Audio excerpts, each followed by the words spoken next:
The jungle of Uri 7 was hot and wet. The air was thick with the smell of strange plants and the sounds of creatures that no human had ever named. T-Ho wiped the sweat from his face and looked at the sky through the tall trees. The twin suns were setting, painting everything in shades of orange and red. "Another quiet day," said Sung-Ho, walking beside him. He was the squad leader and T-Ho's closest friend. They had served together for 6 years. "I hate quiet days. They make me nervous." T-Ho smiled a little. "You hate loud days, too." "I hate everything about this planet," Sung-Ho replied. "The bugs, the heat, the smell. When we get back to base, I want a cold drink and a real bed." Their squad had 5 soldiers in total. They were on patrol near the border zone, the place where Coalition territory ended and danger began. The Krath raiders controlled the areas beyond. They were brutal creatures who attacked ships and killed for profit. The Coalition had sent soldiers to protect this planet, but everyone knew it was only a matter of time before the Krath tried something. T-Ho's radio made a sound. He stopped walking and listened. There was static at first, then something else. A voice. It was weak and broken, speaking in a language he did not understand, but the meaning was clear. It was a distress signal. "Did you hear that?" he asked. Sung-Ho nodded. "Coming from the east, maybe 2 kilometers." The squad moved quickly through the jungle. As they got closer, T-Ho could see smoke rising above the trees. Black smoke, thick and heavy. Something big had crashed. They found it in a clearing. A ship broken into pieces, burning on the ground. It was not a human ship. The design was elegant with curved lines and silver metal. T-Ho recognized it immediately. Velari, one of the oldest and most powerful species in the galaxy. But the Velari were not friends of humans. They thought humans were young and foolish. They rarely spoke to the Coalition, and they never asked for help. So what was one of their ships doing here in this dangerous place? The squad spread out and searched the area. T-Ho found bodies near the ship. Velari soldiers, all dead.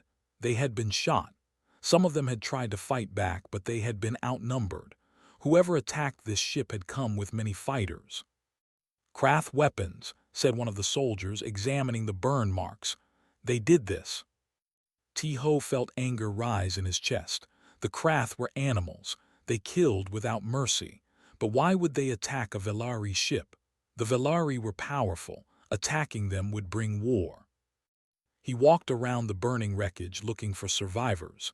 He did not expect to find any. But then he heard something. A small sound like crying. It was coming from a metal pod that had broken away from the main ship. T-Ho moved carefully toward the pod. The door was damaged but not locked. He pulled it open and looked inside. 2 girls stared back at him. They were Velari. Their skin was pale blue and their eyes were large and silver. Their hair was white like snow. One of them was older, maybe around 19 by human standards. The other was younger, perhaps 14. The older one was hurt. Her leg was bleeding badly and her face was twisted with pain. The younger one was holding her sister and crying. "It is okay," T-Ho said softly. He put down his weapon and raised his hands to show he meant no harm. "I am not going to hurt you. I am here to help." The older girl looked at him with distrust. "Human," she said, speaking the common tongue, "stay away from us." "You are injured," T-Ho said. "If you do not get help, you will die." "I would rather die than accept help from a human." T-Ho did not move. He understood her fear. The Velari did not trust humans, but he could not leave 2 injured girls alone in a burning jungle with Krath raiders nearby. "My name is T-Ho," he said. "I am a soldier. I do not care if you are Velari or human or anything else. You are hurt and you need help. That is all that matters to me." The younger girl tugged at her sister's arm. "Nira, please, I am scared." Nira, the older one, looked at her sister. Her expression softened for just a moment. Then she looked back at T-Ho with hard eyes. "If you try anything, I will kill you." "Fair enough," T-Ho said. He moved into the pod and examined Nira's leg. The wound was deep. She had lost a lot of blood. He pulled out his medical kit and started to work. Nira watched him with suspicion, but she did not stop him. The younger girl moved closer.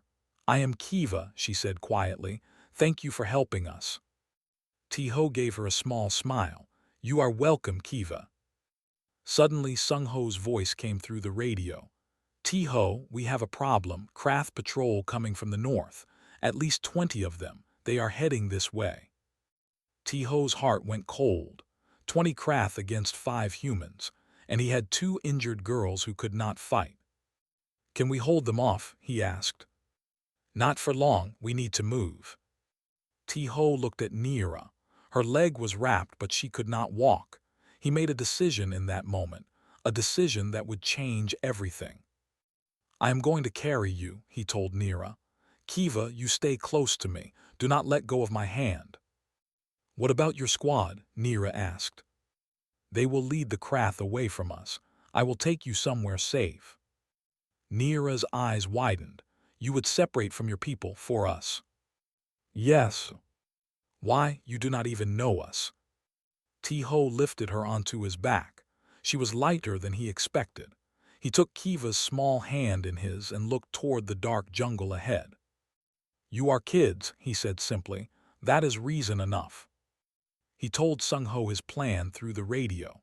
There was a long silence before his friend answered. "You are crazy, Tiho, but okay. We will draw them away. Stay alive." "You too." The squad opened fire in the distance, creating noise and chaos to attract the Krath. Tiho moved in the opposite direction, carrying Nira on his back and holding Kiva's hand tightly. He disappeared into the thick jungle as the sounds of battle faded behind them. The night was coming fast. The jungle was getting darker. Somewhere behind them, Krath hunters were searching for them. Tiho did not know if he would survive this. He did not know if any of them would survive. But he kept moving forward, because that was what soldiers did. They protected those who could not protect themselves. And right now, 2 scared girls were depending on him. He would not let them down. The first night was the hardest. Tiho carried Nira through the jungle for hours until his legs burned and his back screamed with pain. Kiva walked beside him in silence, her small hand never leaving his. She was brave for someone so young. She did not cry, even when strange sounds came from the darkness around them. When Tiho finally found a small cave hidden behind thick plants, he knew they had to stop. He was exhausted and Nira was getting weaker. Her wound needed proper treatment and she needed rest. He set Nira down gently against the cave wall. She was pale, even for a Velari. Her silver eyes were half closed. "Stay awake," Tiho told her. "You have lost blood. If you sleep now, you might not wake up." Nira forced her eyes open. "Do not tell me what to do, human." "My name is Tiho. Use it." She stared at him with something between anger and surprise. No one had ever spoken to her like that, but she was too tired to argue. Kiva sat down next to her sister and held her hand. "Is she going to be okay?" she asked Tiho. "I will do everything I can," he said. "But I need to find water and clean the wound again. Stay here with her. Do not make any sound." He went outside and searched the area. The jungle was alive with noise, but he listened for the sounds that did not belong. The Krath were still out there somewhere. He could feel it. He found a small stream about 50 meters from the cave. He filled his water bottle and picked some leaves that he knew had healing properties. Human soldiers were trained to survive on many different planets. That training was saving them now. When he returned to the cave, Nira was talking to Kiva in their own language. She stopped when she saw him. "I brought water," Tiho said, "and these leaves will help with the infection." Nira watched him as he worked on her leg. She did not thank him, but she did not complain either. That was progress. Kiva moved closer to Tiho. "Where are you from?" she asked. "Earth," he said. "It is far from here." "What is it like?" Tiho thought for a moment. It has blue oceans and green forests, mountains covered in snow, cities full of people. It is beautiful, but I have not seen it in many years. Do you miss it? Sometimes. Neera made a small sound of disgust.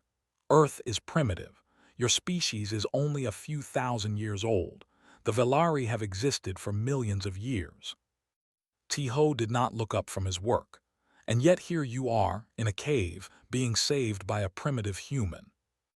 Kiva covered her mouth to hide a smile. Neera's face turned darker blue with embarrassment and anger. When we get back to my mother, I will make sure you are rewarded for your help, Neera said coldly. But do not think this makes us equals. Tiho finished wrapping her leg and looked at her directly. I do not want a reward. I do not want to be your equal. I just want to get you home safely. After that, you can go back to thinking humans are primitive. I do not care. Neera did not know what to say. She was used to people trying to please her, trying to gain her favor. This human wanted nothing from her. She did not understand him at all. The second day was about moving. Tiho knew they could not stay in one place too long. The Krath were hunters. They would track them eventually. He carried Neera again, though his body was screaming at him to rest. Kiva walked beside him, sometimes helping to clear the path. They moved slowly through the jungle. Tiho found food for them, strange fruits that were safe to eat, small animals that he caught and cooked over a tiny fire. Kiva ate everything he gave her without question. Neera refused at first, but hunger eventually won. How do you know which plants are safe? Kiva asked while they rested. Training, Tiho said. Soldiers learn to survive on many worlds. Velari soldiers do not learn these things. We have technology to provide everything we need. What happens when the technology breaks? Kiva did not have an answer. On the second night, they heard the Krath. Tiho saw lights moving through the jungle in the distance. He heard their rough voices speaking in their harsh language. They were close, too close. He put his hand over Kiva's mouth to keep her quiet. Neera understood and stayed silent. They hid in a thick group of plants, barely breathing, as the Krath patrol passed within 20 meters of them. Tiho counted 8 raiders. They were big, ugly creatures with gray skin and red eyes. They carried weapons that could cut through metal. If they found them, it would be over. One of the Krath stopped. It sniffed the air and looked in their direction. Tiho felt Kiva shaking beside him. He held her tighter and prayed to any god that might be listening. The Krath took a step toward them, then another. A sound came from the east, some kind of animal. The Krath turned and went to investigate. The patrol moved away into the darkness. Tiho did not move for another 30 minutes. When he was sure they were safe, he finally let out a breath. That was too close, Neera whispered. We need to keep moving, Tiho said. On the third day, they met the Krath again. This time, there was no hiding. 3 raiders found them near a river. Tiho had just helped Neera sit down when he heard them coming. He turned and saw 3 large Krath stepping out of the jungle, their weapons raised. Found them, one of them growled. The boss will be happy. Tiho moved fast. He pulled out his knife and charged at the nearest Krath before it could react. The blade went into its throat. The creature fell. The second Krath fired its weapon. Tiho rolled to the side and the shot burned a hole in a tree behind him. He threw his knife. It hit the Krath in the eye. The creature screamed and fell. The third Krath was bigger than the others. It grabbed Tiho by the throat and lifted him off the ground.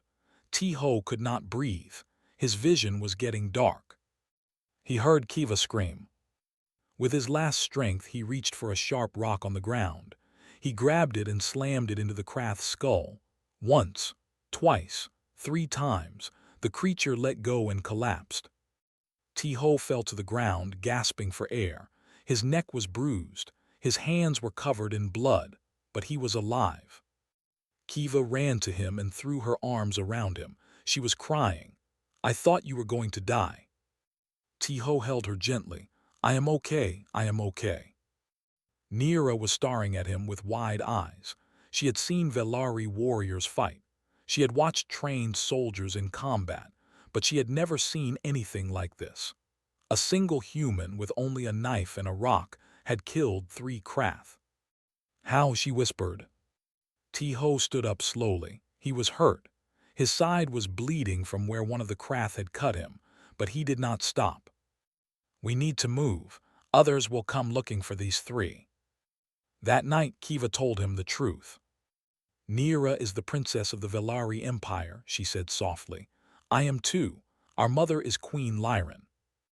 T-Ho looked at them both. Nira was watching him, waiting for his reaction. Princesses, he said. Does that change anything? Nira asked. T-Ho thought about it for a long moment. Then he shook his head. No, you are still 2 girls who need help. I'm still a soldier trying to get you home. Nothing has changed. Nira felt something shift inside her. This human was different from what she had believed. Maybe all humans were different. On the 4th morning, T-Ho finally got his damaged radio to work. He sent a message to Sung-Ho. The response came back broken but clear. Rescue coming, hold your position, 1 more day. T-Ho looked at the 2 Velari princesses. They were tired, hungry, and scared. But they had survived this long because they trusted him. 1 more day, he told them.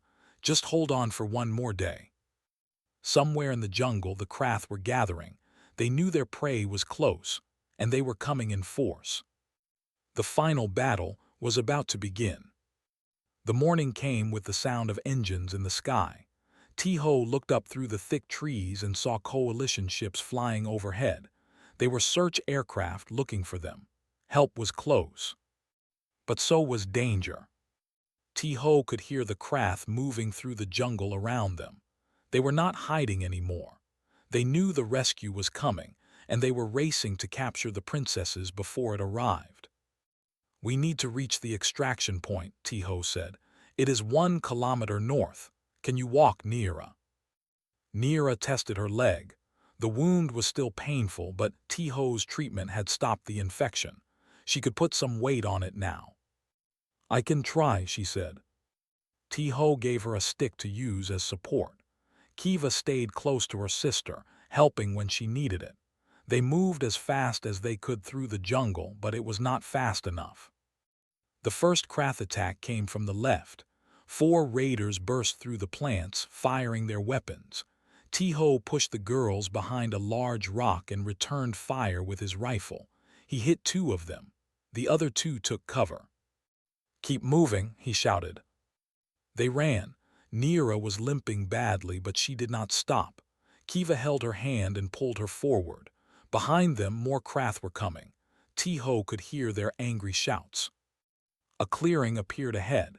In the center, T-Ho could see coalition soldiers setting up a defensive position. Sung-Ho was there, waving at them. Come on, hurry. T-Ho ran behind the girls, watching their backs. He fired at the Krath that appeared behind them, keeping them away. His rifle was running out of ammunition, but he did not care. He just needed to get the girls to safety. They reached the coalition line just as a massive wave of Krath emerged from the jungle. There were at least 50 of them, maybe more. They were screaming battle cries and firing their weapons. The coalition soldiers opened fire. The jungle exploded with the sounds of combat. Plasma bolts flew through the air. Trees caught fire. Smoke filled the clearing. Sung-Ho grabbed T-Ho's shoulder. You look terrible. Feel worse, T-Ho replied. Where is the transport? 3 minutes out, we just need to hold. 3 minutes, it felt like a lifetime. T-Ho found Nira and Kiva behind a barrier. Hana, the squad's medic, was checking Nira's leg. She needs proper surgery, Hana said, but she will survive. Kiva was shaking. The sounds of battle were all around them. She had never experienced anything like this. On Velari worlds, she was protected by walls and guards and technology. Here, there was only chaos and death. T-Ho knelt beside her. Look at me, Kiva. She looked at him with her large silver eyes filled with fear. I know you are scared. That is okay. Being scared means you are smart, but I need you to be brave for just a few more minutes. Can you do that? Kiva nodded slowly. I can try. That is all I ask. An explosion nearby sent dirt flying into the air. The Krath were breaking through the line. There were too many of them. Sung-Ho shouted orders, moving soldiers to cover the gaps. But for every Krath they killed, two more seemed to take its place. They were being overwhelmed. Then a new sound filled the air. Not coalition ships, something bigger. A massive Velari warship descended from the clouds. It was beautiful and terrifying at the same time.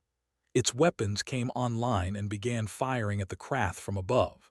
Huge beams of light cut through the jungle, destroying dozens of raiders in seconds. Velari reinforcements, someone shouted. Commander Voss, a Velari military officer, led a team of elite soldiers down from the ship. They moved like water, fast and deadly, cutting through the Krath with ease. But the battle was not over yet. In the chaos, one Krath had managed to get past the defensive line. It was a huge creature, bigger than the others. It saw Kiva standing alone near the barrier and charged at her. Kiva screamed. T-Ho did not think. He just moved.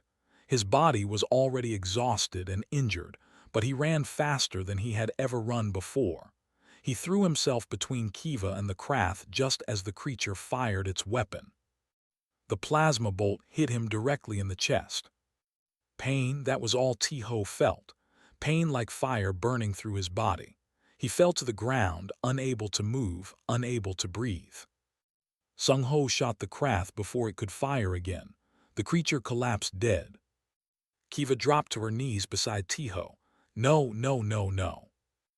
Nira limped over, her face filled with horror. T-Ho. His eyes were half closed. The wound in his chest was smoking. Blood was spreading across his uniform. Hana rushed over and started working on him immediately. The wound is bad. I need to stabilize him or we will lose him. Nira grabbed T-Ho's hand. It was cold.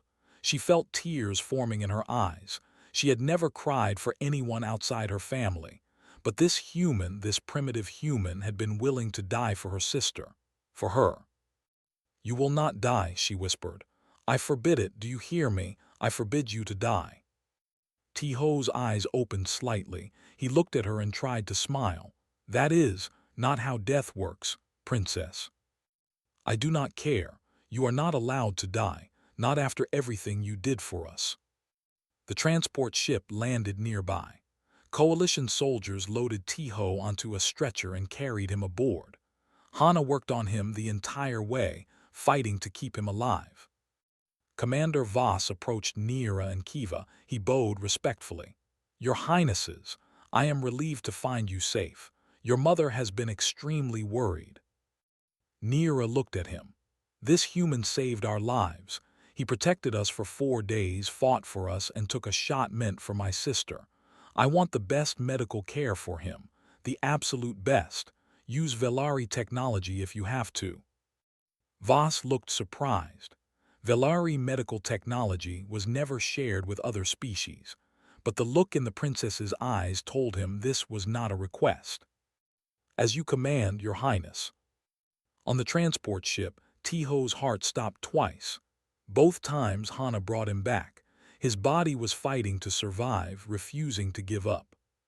Sung-Ho sat beside his friend and held his hand. You crazy fool, you always have to be the hero. The ship flew to the Coalition medical station. The best doctors were waiting. They took T-Ho into surgery immediately. Nira and Kiva were taken to a separate area to be examined. But Nira refused to leave until she knew if T-Ho would survive. He is just a human soldier, one of her Velari guards said. Why do you care so much?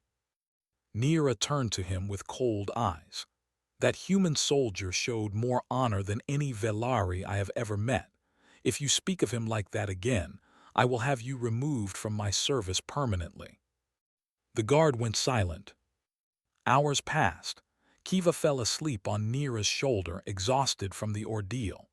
Neera stayed awake, watching the door to the medical room, waiting for news. Finally, a doctor came out. He looked tired but relieved. He is alive. The wound was severe, but we managed to repair the damage. He will need weeks to recover, but he will survive. Neera closed her eyes and let out a breath she did not know she was holding. He was alive. The human who had risked everything for them was alive. Commander Voss came to her shortly after. "Your Highness, your mother has sent a ship to bring you home. She wishes to see you immediately."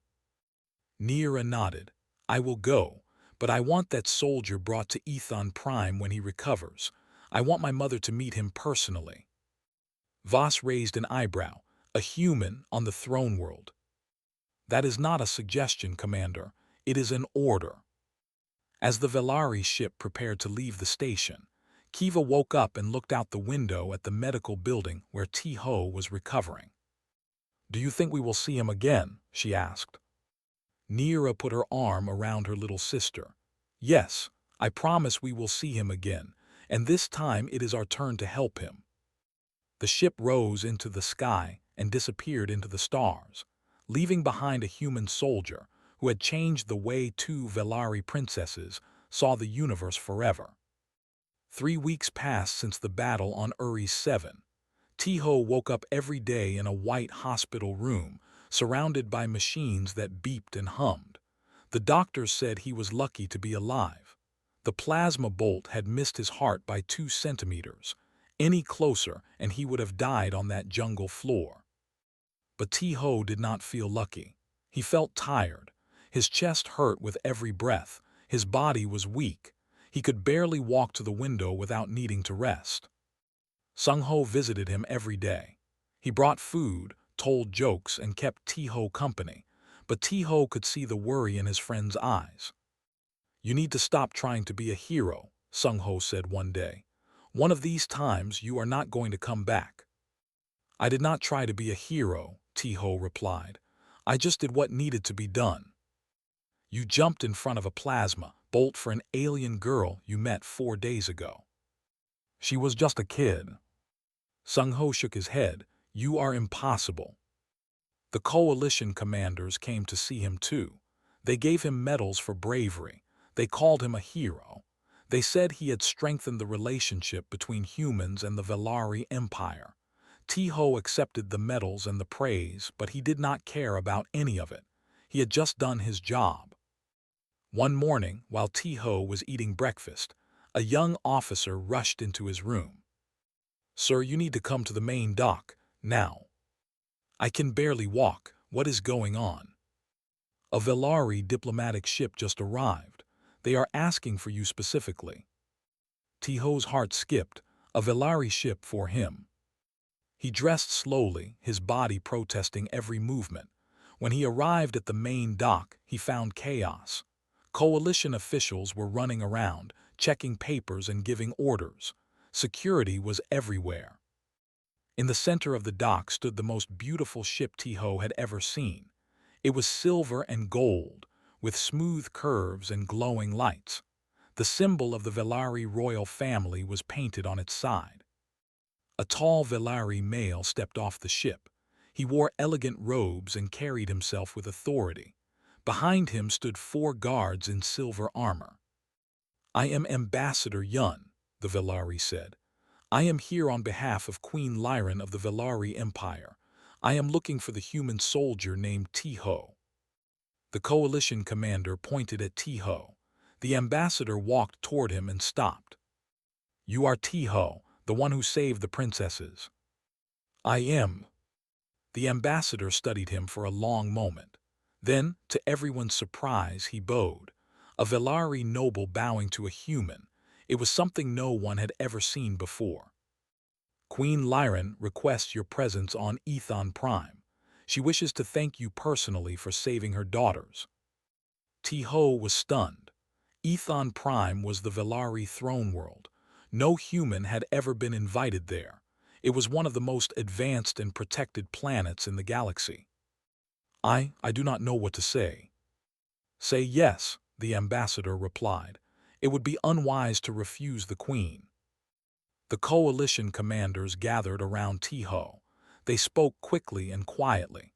This was a huge diplomatic opportunity. The Velari had never shown this kind of interest in humans before. They needed someone to represent humanity, and Tiho was the obvious choice. You have to go, the commander said. This could change the relationship between our species forever. Tiho did not want to be a diplomat. He was just a soldier. But he thought about Nira and Kiva. He had promised to get them home safely, but he had never said goodbye. Maybe this was his chance. I will go, he said. The journey to Ethon Prime took 3 days. Tiho spent most of it looking out the window of his quarters, watching the stars pass by. The Velari ship was incredible. Everything was clean and beautiful. The technology was far beyond anything humans had created. When they finally arrived at Ethon Prime, Tiho could not believe his eyes. The planet was covered in tall silver cities that reached toward the sky. Rivers of light flowed between buildings. Gardens floated in the air, filled with flowers of every color. It was like a dream. The ship landed at the royal palace, a massive structure made of crystal and metal that shimmered in the light of 3 moons. Guards lined the entrance, all of them watching Tiho with curious eyes, a human in the royal palace. They had never seen such a thing. As Tiho stepped off the ship, he heard a familiar voice. Tiho. Kiva came running toward him, her white hair flying behind her. She threw her arms around him and hugged him tight. Tiho winced from the pain in his chest, but he hugged her back. You came, you really came. I said I would see you again. Nira walked toward them more slowly. She was wearing beautiful robes of blue and silver. Her leg was fully healed now, and she moved with grace. But when she reached Tiho, her expression softened. How are you feeling? She asked. Better every day. Liar, I can see the pain in your eyes. Tiho smiled slightly. You know me too well, princess. Nira reached out and touched his arm. Thank you for coming. My mother has been eager to meet you. They led him through the palace halls. Every room was more beautiful than the last. Paintings of Velari history covered the walls. Statues of ancient queens stood in corners. It was a place of power and tradition that stretched back millions of years. Finally, they reached the grand throne hall. It was the largest room Tiho had ever seen. The ceiling was so high it disappeared into light. Thousands of Velari nobles stood on both sides, all of them watching him as he walked toward the throne. And on the throne sat Queen Lyran. She was ancient and beautiful at the same time. Her skin was pale blue like her daughter's, but her eyes were deep purple, filled with wisdom and power. She wore a crown of silver that seemed to be made of starlight. When she looked at Tiho, he felt like she could see into his soul. He stopped at the bottom of the steps and knelt. Rise, human, the queen said. Her voice was soft but carried across the entire hall. You kneel to no one in this room, not today. Tiho stood slowly. Every eye was on him. He had never felt so small. The queen rose from her throne and walked down the steps toward him. The nobles gasped. The queen never left her throne to approach visitors. This was unprecedented. She stopped in front of Tiho and looked at him for a long moment. I have lived for 3,000 years, she said. I have seen empires rise and fall. I have watched species destroy themselves with greed and hatred. In all that time, I have learned one truth. The worth of a being is not measured by their age, their technology, or their power. It is measured by their actions. She placed her hand on Tiho's shoulder. You saved my daughters when you had no reason to. You bled for them. You nearly died for them. You asked for nothing in return. The Velari do not forget such debts. Tiho swallowed. I just did what any soldier would do, Your Majesty. No, you did what a good person would do, and that is far more rare. The queen smiled, and in that moment she looked less like an ancient ruler and more like a grateful mother. I have an offer for you, Tiho of Earth, an offer that has never been made to any outsider in the history of the Velari Empire. Will you hear it? Tiho nodded, I will. The queen's eyes sparkled with something that might have been amusement. Good, because I think it will surprise you. The entire hall fell silent, waiting for the queen's next words. And Tiho stood there, a simple human soldier in a palace of ancient aliens, about to have his life changed forever. The Grand Throne Hall was completely silent. Thousands of Velari nobles held their breath, waiting for the queen's words. Tiho stood before her, his heart beating fast in his chest. He had faced Krath raiders without fear. He had run through a burning jungle with 2 alien girls. But standing here, in front of the most powerful being in 12-star systems, he felt truly nervous for the first time. Queen Lyran spoke slowly, making sure every word was heard. I wish to offer you the position of royal guardian to my daughters. You would live here, in the palace, and be responsible for their safety and protection. It is a position of great honor, one that has never been given to anyone outside the Velari species. Whispers spread through the hall. The nobles looked at each other with shock and confusion. A human, as royal guardian, it was unthinkable. But the queen was not finished. Additionally, I offer a marriage alliance. When Princess Nira reaches the age of bonding by Velari tradition, she would be betrothed to you. Your bloodline would join with the royal family. Your children would carry both human and Velari blood. It would be the first union of its kind in the history of the galaxy. The whispers became loud voices. Some nobles shouted in protest. A human in the royal bloodline. This was madness. This was an insult to their ancient traditions. One elder stepped forward. Your Majesty, this cannot be allowed. He is human. His species is barely out of its infancy. They are primitives who fight among themselves. To give him access to the royal family would be a disgrace. Other nobles nodded in agreement. More voices rose, arguing against the queen's offer. Queen Lyran raised her hand. Silence fell immediately. I have heard your concerns, she said calmly. Now hear mine. She turned and gestured toward Tiho. This human walked into a burning ship to save 2 strangers. He carried my injured daughter through a deadly jungle for 4 days. He killed enemy soldiers with nothing but a knife and a rock. And when one of those enemies tried to kill my youngest child, he threw himself in front of the weapon and took the blast himself. Her voice grew stronger. How many of you would do the same? How many of you would risk your lives for someone from another species? Someone you had never met?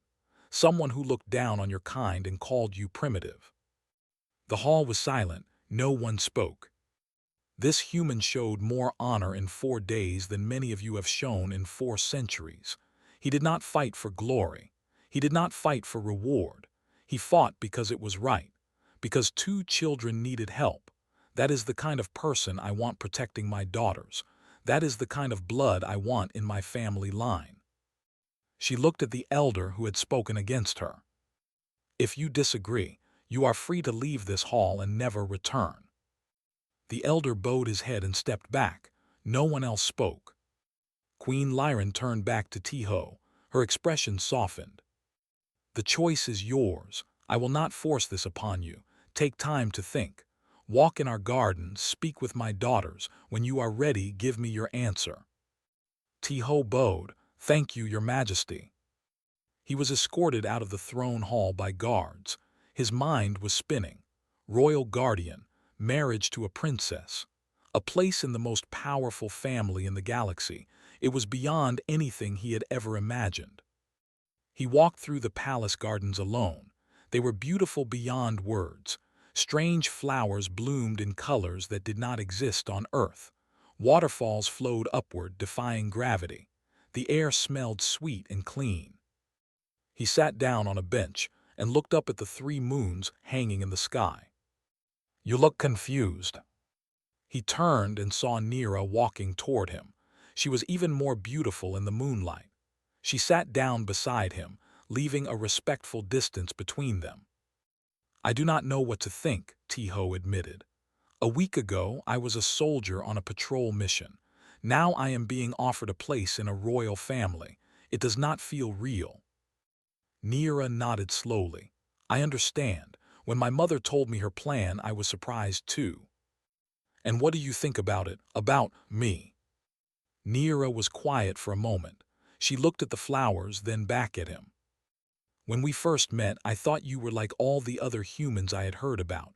Primitive, rough, beneath my notice. I was wrong." She turned to face him fully. "You saved my life. You saved my sister's life. You treated us with kindness when we gave you nothing but distrust. You never complained, never asked for anything, never expected a reward. I have never met anyone like you." She reached out and touched his hand. "If you choose to stay, I would be honored to have you by my side. Not because my mother ordered it, but because I believe you are a good person, and I want to know you better." Tiho felt warmth spread through his chest. He looked at her silver eyes and saw sincerity there. No games, no politics, just honest feeling. "And if I say no," he asked, "if I go back to Earth?" "Then I will be sad, but I will respect your choice. You have earned the right to decide your own future." Footsteps approached. Kiva came running into the garden, her face bright with excitement. "Did you decide yet? Are you staying? Please say you are staying." She jumped onto the bench between them, nearly knocking Nira over. Nira laughed and pushed her sister gently. "Give him space, Kiva. He needs to think." Kiva looked at Tiho with her big silver eyes. "I want you to stay. You are the bravest person I have ever met, and you are kind. The palace is so boring without anyone interesting to talk to. Please stay, please." Tiho could not help but smile. This young girl had seen terrible things on Uri's 7. She had watched him fight and nearly die. But here she was, full of hope and innocence, asking him to be part of her life. He thought about his own life. 32 years of fighting, moving from planet to planet. No home, no family, just missions and battles and empty rooms. He had never allowed himself to want anything more because he never believed he deserved it. But sitting here, between two alien princesses who had shown him more genuine affection in 3 weeks than he had felt in his entire life, he realized something. Maybe he did deserve more. Maybe everyone did. "I need to ask you both something," he said, "and I need honest answers." They both nodded. "If I stay, I am not going to become someone I am not. I am not a noble. I do not know your customs or traditions. I am just a soldier who knows how to survive. Can you accept that?" Nira smiled. "I do not want you to change. I want you exactly as you are." "Me too," Kiva added. "You can teach me how to fight and survive like you did in the jungle." Tiho laughed. It was a real laugh, something he had not done in years. "Okay, then I have my answer." The next morning, Tiho returned to the Grand Throne Hall.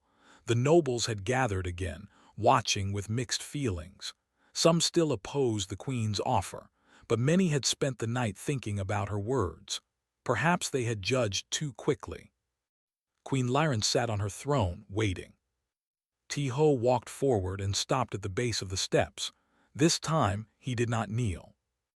"Your Majesty, I have made my decision." "Speak."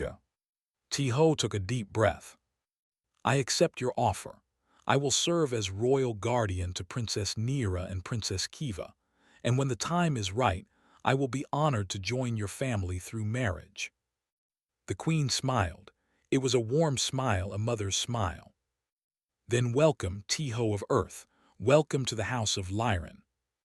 She gestured, and servants brought forward a cloak of blue and silver, the colors of the royal family. They placed it on Tiho's shoulders. The hall erupted in applause. Not everyone was happy, but they respected the queen's decision. And perhaps, in time, they would learn to respect this human too. Nira and Kiva ran to Tiho's side. Kiva hugged him tightly. Nira took his hand and squeezed it. "Welcome home," she whispered. Home. Ti-Ho had never had a real home before. But standing here, in a palace of crystal and light, surrounded by an alien family that had chosen him, he finally understood what that word meant. It did not mean a place. It meant people, people who cared about you, people who would fight for you, people who would accept you exactly as you were. He looked out the great windows of the throne hall at the silver city below, and the stars beyond. Somewhere out there, the galaxy was still full of war and danger. The Krath were still a threat. The Coalition still needed soldiers, but that was not his fight anymore. His fight now was to protect this family, to help build a bridge between humans and Velari, to prove that the worth of a being was not measured by their species or their history, but by the choices they made when it mattered most. And he was ready, because that was what soldiers did. They found something worth fighting for. And Ti-Ho had finally found his.